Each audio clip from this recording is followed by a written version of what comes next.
Ora iso ya. Telek pitik jenenge? Lencung, Telek wedhus? serintil, Telek sapi? letong. Oh, nang pikirane telek tok ya. Oh, mulane. Nang pikirane ki jenenge telek tok no. Mulane. Telek pitik, Lencung, telek wedhus, serintil, telek sapi, letong. mudin klaruan jenenge? Mudin klaruan jenenge? Ora ngerti to? Kayak sok-sok lu sirsik letong. Lah aku ora ngerti. Ora ngerti. Oh nang pikirane telek tok. Mula kuwi. Dadi ora srawung. Kowe yang ngerti? Apa? Saiki telek pitik, Lencung, telek wedhus, serintil, Tidak, bener. telek sapi. letong, Betul. Saiki RT-ne Klaruan. Sugimin. Oh pilekku kok. Lekku Ngerti. Sugimin. Mulane nek pikiran ki aja telek tok. Nah, Telek. Ora usah nesu.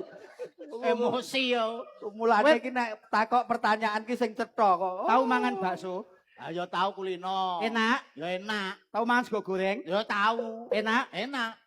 Tahu telek enak apa ora? Ya ora enak. Oh berarti tahu mangan telek. Iya, bener iso mbedakake iki mesti wis tahu. Telek. Pak Lurah. Janur gunung Pak Lurah. Teko desa ameng-ameng. Linggo.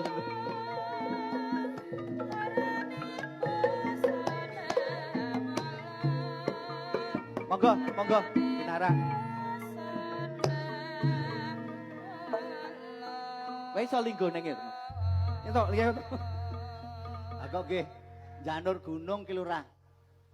Bibar saking pundi menawa wau? Iya, Ya tak mung takonmu ki piye? klintong-klintong iki mau. Oh. Ora tak sawang kok reka daya guna saka kaduan wiwit mau kok sajak rada Benten. Emosi yo, Beda. emosi. Telek pitik. Kowe aja nekon-nekon. Ki lurah kuwi malah mbok takoni telek. Lurah lho kuwi. Aja sembrono. Oh. Nyun ngapunten. ana apa iki mau.